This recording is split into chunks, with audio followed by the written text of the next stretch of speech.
And on, man, welcome back to the basement. I'm Ron. It is entirely way too late.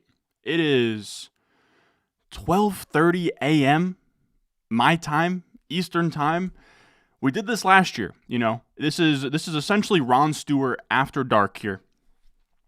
I every year, for no dollar reward, for simply the love of the game, I submit myself into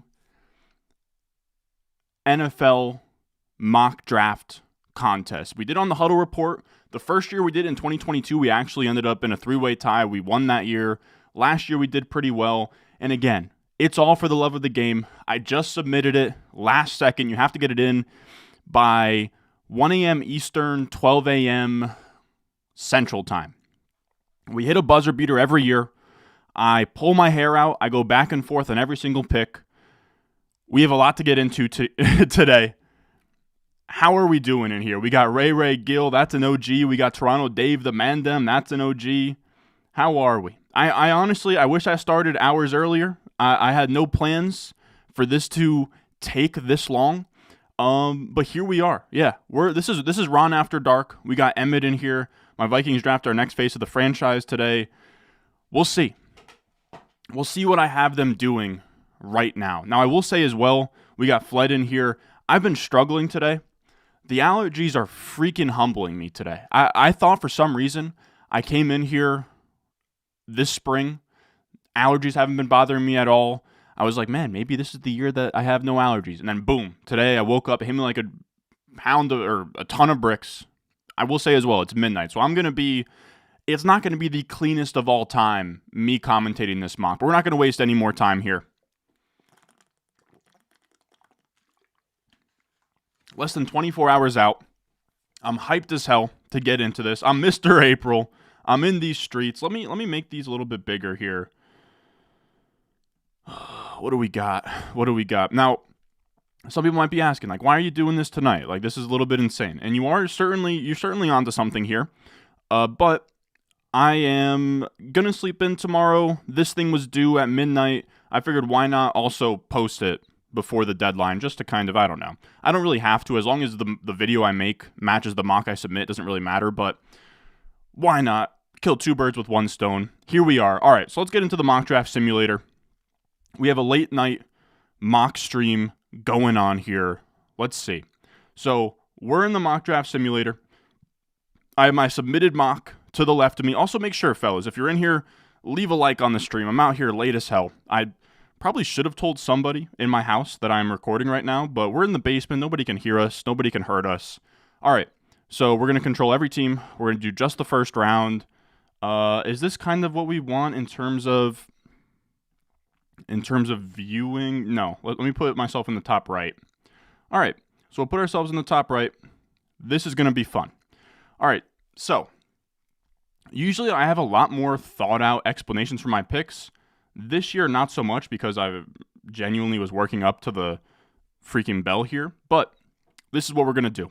First overall, nothing too crazy. Caleb Williams. That's been set in stone. Minus 8,000 on FanDuel, whatever. Now, this is where it gets tough. I truly do think that there is some buzz to this being Drake May. There's some buzz to this being J.J. McCarthy. But I've ultimately settled on Jaden Daniels. I think this is a analytics-focused front office. It seems like Jaden Daniels would pop in that regard. So we're going to go Jaden Daniels. I've struggled with this. I almost think J.J. McCarthy is more likely than Drake May, but it is very rare that we have like a consensus McDaniels, or not McDaniels, but Jaden Daniels, Drake May, and then out of nowhere, like a J.J. McCarthy supplanting both of them. So I'm going to go with the chalk here. I've been fighting it all day. I do think that J.J. McCarthy is genuinely live to go 2 or 3. But we're going to go, I don't know why PFF has him so low, but we're going to go Jaden Daniels here. Then we have the Patriots. And we've heard early in the process, Wolf was linked to J.J. McCarthy. Before that, we've also seen the Krafts linked to J.J. McCarthy. I could see Jonathan Kraft, the son of Bob Kraft, like going sort of rogue and pushing for J.J. McCarthy. I know as well that some people think that the Vikings could trade up. I could definitely see the Vikings putting a treasure trove of picks out there Again, I'm fighting off allergies here, putting off a ton of picks for the Patriots, but it's very rare that we see one of these teams trade back when they also have a need at quarterback. This is a fresh regime. I think they're going to want to get their quarterback of the future. They have Jacoby Brissett as like a bridge quarterback. There's no quarterback in 2025 that's all that sexy. JJ McCarthy here, I've been fighting it all day. I woke up, first thing I tweeted out was I thought JJ McCarthy would go 3 overall. We've seen, again, I think the Patriots like him. On top of that, I think Tom Brady, a Michigan man, would really push for him. And again, I'm going to be putting on my tinfoil hat here. So does Tom Brady even have connections to the Patriots anymore? I don't know. But I could easily see him keeping up for McCarthy. But we're going to make the same move here, and we're going to go Drake May. Very chalk out the gate. I know. Now, I will also say I've historically not done trades in these. In this mock, I have a ton of trades. So we're going to go Drake May. Again, I could see that being McCarthy, but it's just very rare for a class where it's like pretty clearly Daniels and May that McCarthy would just jump them out of nowhere. And it's very rare. I know that the Giants will offer a bunch. You'll have the Vikings offer a bunch, but I find it very hard to believe that when you need a quarterback, you would trade out. You would need like a historic call, and even then, it's super, super rare. So then we have the Cardinals, and I've seen a lot of people thinking that the Cardinals could trade back with the Vikings. They could trade back, and they maneuvered the board last year. But what I keep coming back to, when we look at how many picks these guys have, they have a ton. I'm actually pulling up Tankathon right now. They have a ton of picks already. Like, I don't know that they need to get cute and maneuver the board. They have the 4, the 27, the 35, the 66, the 71, the 90. They've already done all of the trading back to acquire things. Like, now they need a blue chipper. Last year was a wash. They just punted the season and knew Kyler Murray wasn't going to be around. So give me Marvin Harrison Jr. I really do think that they're just going to stick and pick Marvin Harrison Jr. I'm not buying the Malik Neighbors wide receiver 1 hype. Now, this is where it gets tough. You're getting a lot of late buzz right now that J.C. Latham could go O-line 1, could end up with the Chargers. Could the Chargers trade back with the Vikings here, and the Vikings want to jump up in front of the Giants to make sure they secure J.J. McCarthy? I don't know. To me, if the Vikings were going to trade up for J.J. McCarthy, I think it would be in this area of like the Falcons, the Titans, the Bears, just inside the top 10 picks to kind of box out the Broncos. So I don't have the Chargers trading back. I know J.C. Latham has a lot of buzz, but I'm going to go Joe Alt. To me, he's like the clear blue chip offensive lineman in this class. Duke Merriweather, I think is his name. He runs like the O-line masterminds. He seems to think that Joe Alt can play on the right side, no problem. I think Penei Sewell was similar, where he was a left tackle at Oregon, then played right with Detroit, but don't quote me on that. I'm not great with offensive line. Now, this is where it gets tough. We've seen buzz for Malik Neighbors, right? LSU receiver. He can play all over the place. We've had buzz for Roma Dunze. I've seen people that are very reputable think that Roma Dunze could be the guy. Maybe they want like a true perimeter outside X wide receiver. This is going to be the first curveball of this draft. We have seen, right? Like I think Brugler came out. I think Daniel Jeremiah came out. Everyone came out saying that the Giants are not linked to J.J. McCarthy. But we've seen now Joe Schoen with the Giants. They've been very good at hiding their picks. On top of that, we had, I believe J.J. McCarthy went on Rich Eisen today, said that he's spent the most time with the Giants. And then we also have a Twitter account who has inside sources. He called the Amon-Ra St. Brown contract today. I want to say it's Pretty Ricky or something like that. It's Ricky something with the Giants. And he seems to think that the Giants are coming out of this draft with a quarterback no matter what. I tend to think that they're going to go J.J. McCarthy here. They're at 6. They need a quarterback. They can have him be the kind of heir apparent to Daniel Jones if they want to. If not, he can come out the gate. He's someone to me as well. J.J. McCarthy, he was saying on Rich Eisen too, he has links to that Dable scheme because Dable came from Alabama and like there's some Alabama stuff that was in the Michigan offense last year. So I'm going to go J.J. McCarthy. This is like my first out there pick of the draft. And I kind of could see it happening again. The Giants are going to have their crack at J.J. McCarthy because I really only see a team like the Giants or the Vikings packaging up a ton for May. I don't really think that that's going to happen for J.J. McCarthy. So here they just stick and pick J.J. McCarthy. Now, after that, we have the Titans. And again, we have a lot of J.C. Latham hype here. I really debated Malik Neighbors. I was very strongly considering Malik Neighbors here because we've seen Brian Callahan. He came from the Bengals where they drafted Jamar Chase over Sewell. You have Brian Callahan. Last time they drafted an LSU wide receiver over there with the Bengals, it was Jamar Chase. I could very much see this being Malik Neighbors, and it stumped me a ton, but I ultimately ended up with J.C. Latham. He's gotten so much late steam here that it seems like he's pretty much a lock to go top 10, a lock to be the second offensive lineman off the board. He has some links where the Browns, Callahan, the dad Callahan, who's the offensive line coach, has links where they had Jedrick Wills from Alabama. They drafted him there, and they like moved him around the line where he might have been like left in college and then right in the NFL, or probably vice versa. I think that he was right tackle in college and left tackle in the NFL. You could see the Titans doing something similar there with J.C. Latham. Now, after that,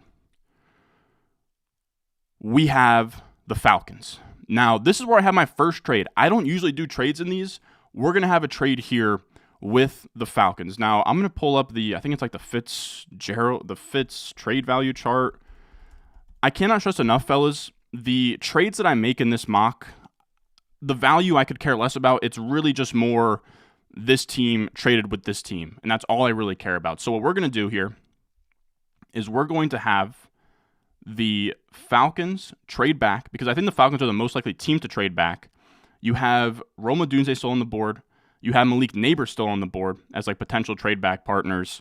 So what we're going to do is have the Falcons trade back with the Colts. Now, in terms of what this package could possibly be, it's what? 8, 15, you're looking at like 300 points.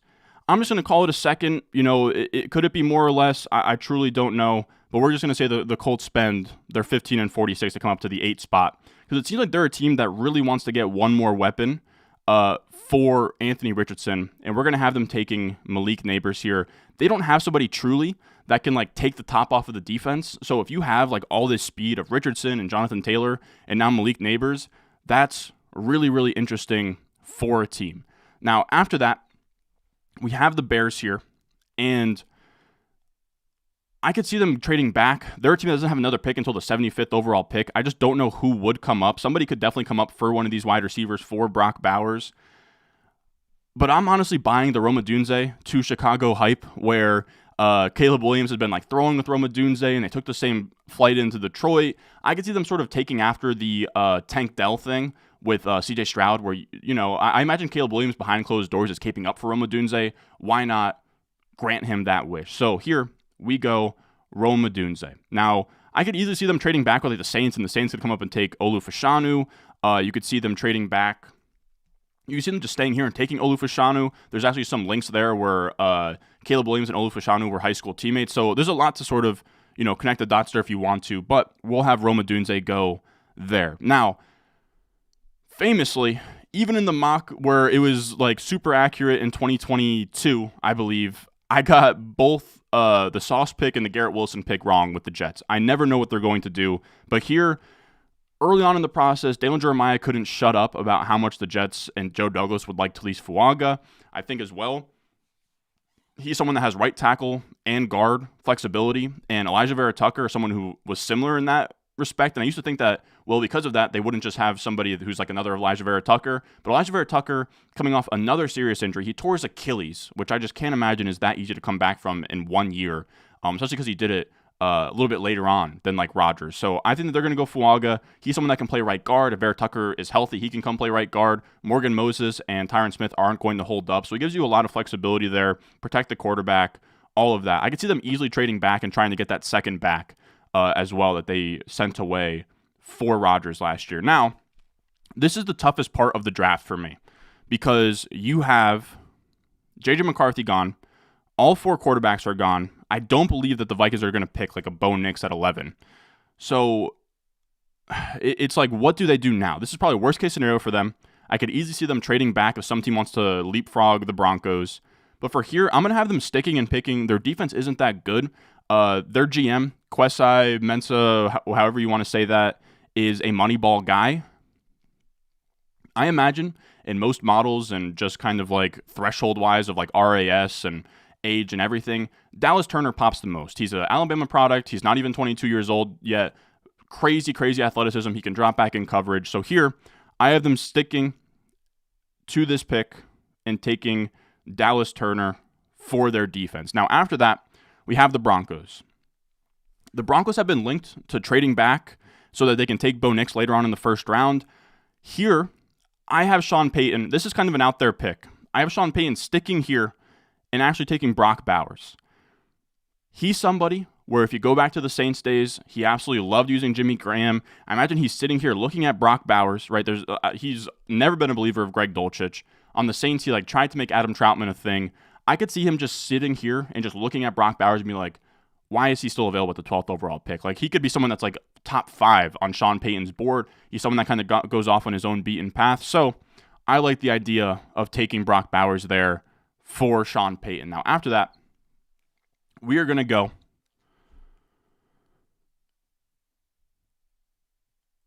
Terrion Arnold.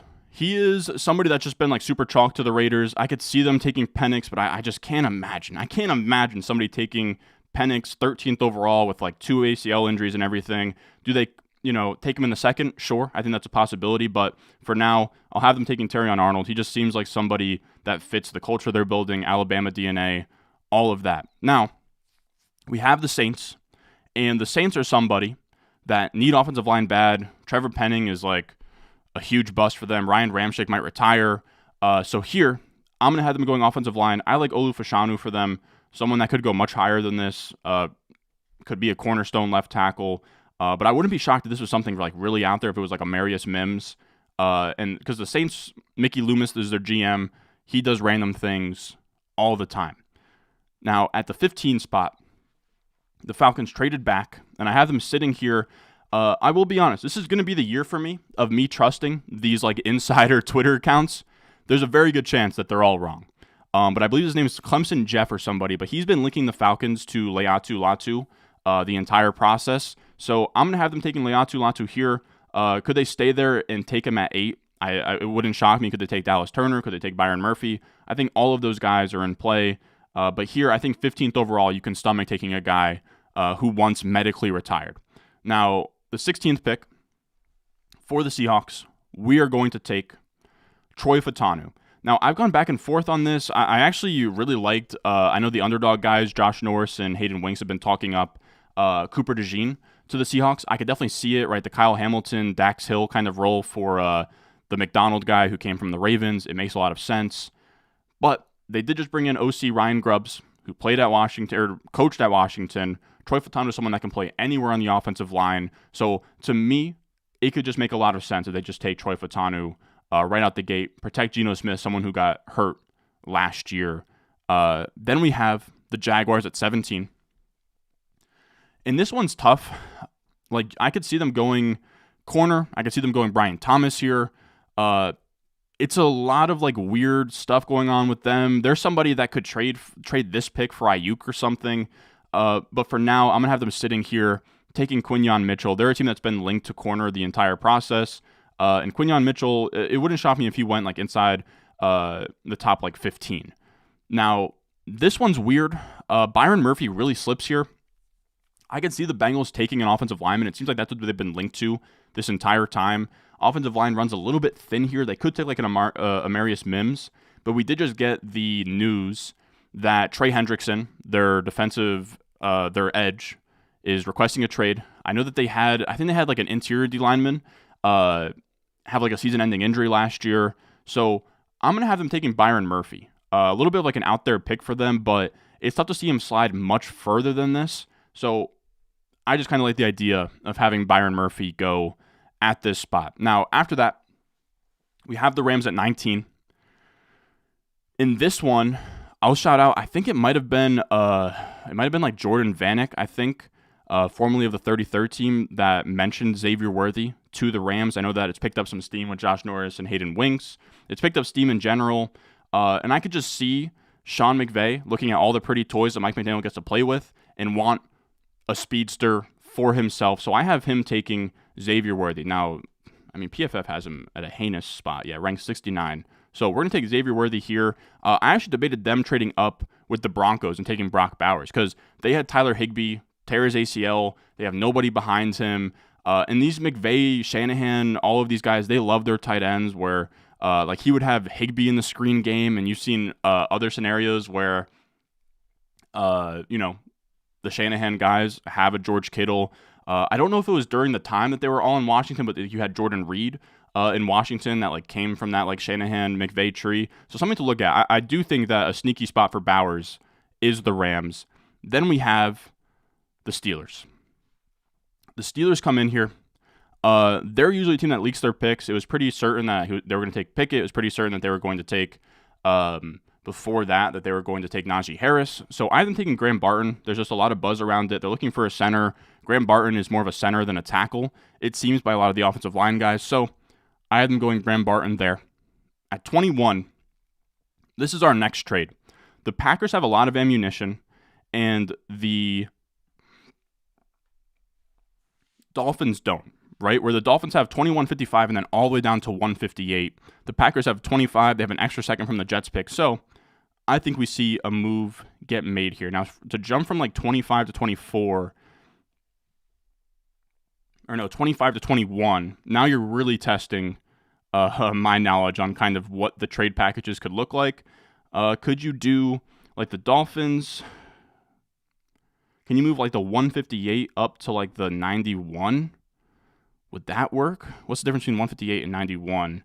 Again, I'm not a trade economist or whatever. 434 to 91. What's that, like a 300-point difference? I don't know. We'll roughly say that. If it's off, it's off. Sue me. Like, I don't know. But it gives the Dolphins some more ammunition later. They trade back because I think they're looking for defensive or interior defensive line, the Dolphins, and they have right now Johnny Newton on the board. I don't think that they're really scared that he's going to go. And there's like a lot of other picks that sort of make sense for them as well. So I'm going to have that trade happen. Now we have the Packers on the board.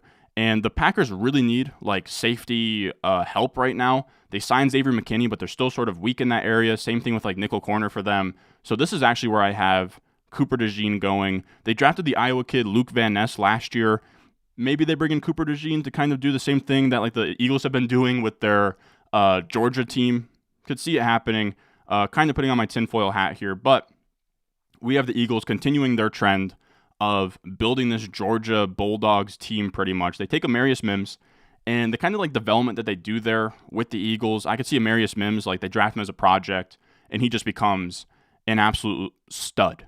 Now, after that, we have another trade. This might be the final trade of the night. I am not sure. But we have the 49ers trading with the Vikings. In this scenario, I believe that Ayuk is traded. I don't know what the price is. I think it's probably a day 2 pick is what it's been seeming like. And I think that the 49ers are going to want to replace Ayuk in this draft. So I have them trading up with the Vikings, who the Vikings, they whiff on quarterback. They have the 11, they have the 23, and they don't pick again for the 108. So I think if they miss out on quarterback, watch them be somebody that could trade back. So I have them trading back from 23 to 31. And what can they net in return here? From 23 to 31, what do I got in the trade value chart? 1411 to 31. It's like a 200-point difference. Let's say the 49ers give them 63, right? Like in this scenario, the 49ers have like an extra day 2 pick. They give them 63, and the Vikings give them like the 108. So they move up from 108 to the 63 to move back 7 spots. Does that seem all that crazy? I'm not sure. It might be kind of crazy, but again, these aren't what I'm really getting graded on regardless. But like 63 is 900 points. What's 108?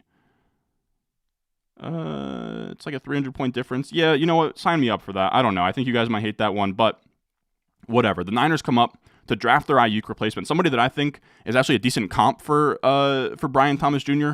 is Ayuk. So we're going to go Brian Thomas Jr. Oh, this is great. Stick to fantasy football, buddy. I had the most accurate mock draft in 2022. I can show it to you when I'm done here, but it's all good. All right, so after that, we have the Cowboys. I think they're going to kind of go with a boring pick here, and I have them taking, where is he? Tyler Guyton, tackle out of Oklahoma. They need to add offensive line. It makes sense. It's not the sexiest pick. Then we have the Dolphins.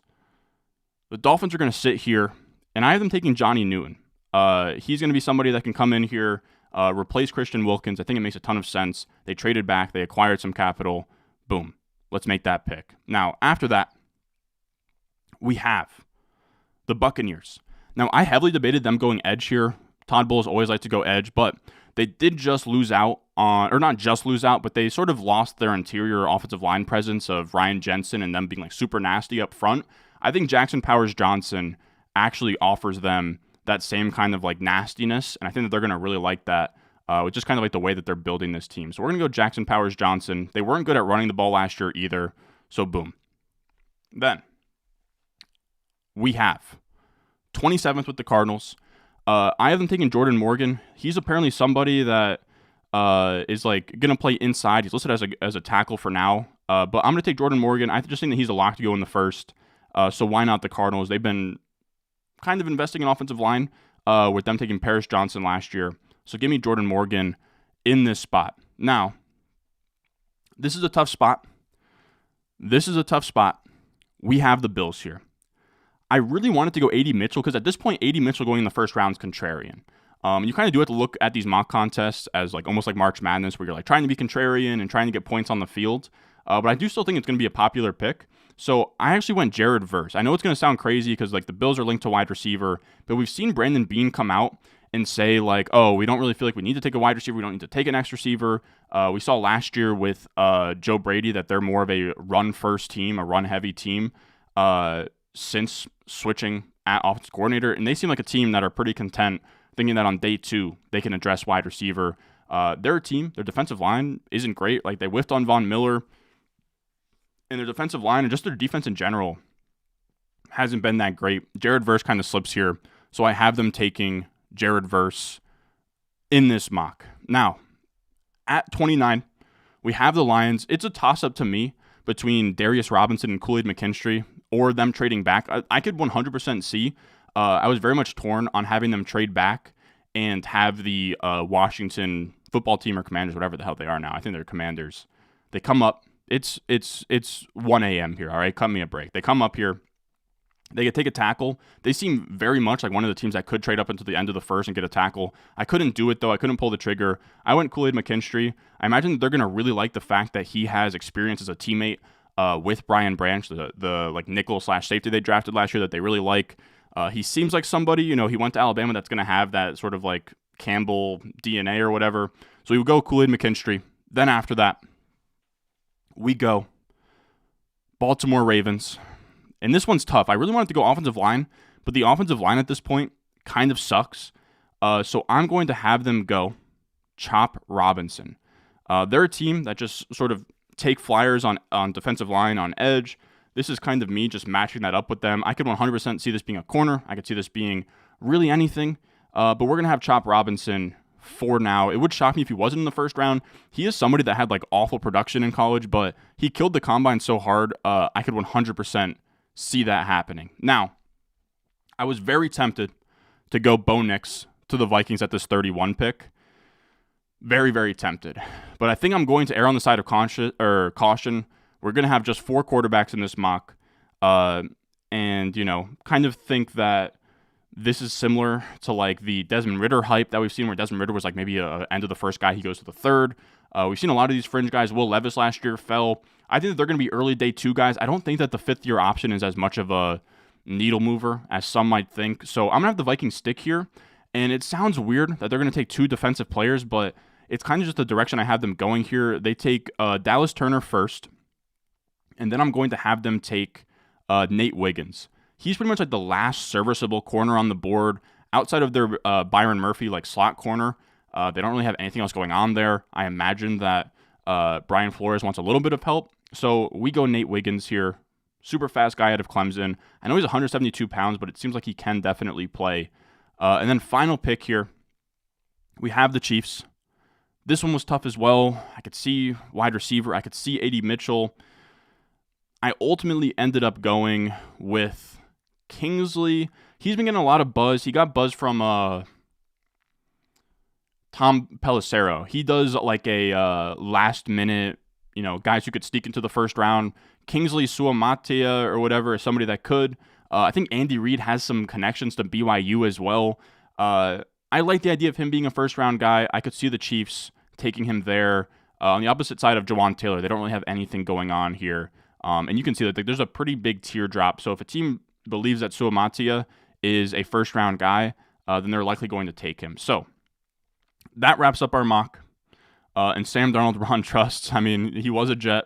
I do love Sam Darnold. I just think there is a chance that the Vikings lose the musical chair match. I think when we sort of look back, they are somebody that is, been tied to Drake May and JJ McCarthy this entire time. And I feel like when you sort of show your cards like that with having the 23 overall pick and everything, it's tough. Again, I could see, I think they're going to make a Godfather offer to the Patriots, and I think the Patriots are just going to turn it down and take a quarterback. And then after that, I don't see them wanting to pay, what the Chargers or the Cardinals or the Giants might ask of them. You have to remember they have their GMs like Quezai.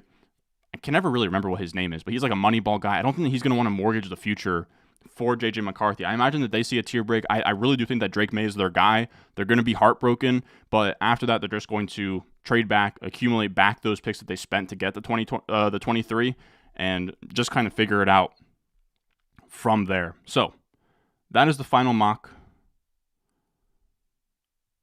Let me know. I'll hang out here for like 5 minutes. If you guys want to ask any questions, I do have a bunch of bets for this draft. I might make some more. Also, I will be on Ship Chasing's draft stream tomorrow. I think I'm just going to be there for like 45 minutes, like right around when the Jets pick. Nothing too crazy. So if you guys like Ship Chasing, that could definitely be something to look at. I know everyone does draft streams. What else we got? Need some bets. What do you think is going to happen to Ayuk? I think Ayuk gets traded, man. I really do. I don't know to what team. I don't know for how much the compensation is, but it seems like the word on the street is Ayuk is going to be the odd man out. So that's why I do like the Brian Thomas landing spot for him. I think they can re-sign him and load up the front years before they have to pay Purdy. They still have 2 years left on his rookie deal. That could be the case. I don't know. It just seems like the buzz is that he's going to be gone and could definitely be gone as soon as tomorrow night. But let me see. Let's see if I got any draft bets for you guys off the top of the dome. I will say the thing is that a lot of these, they change by the day, Let's see.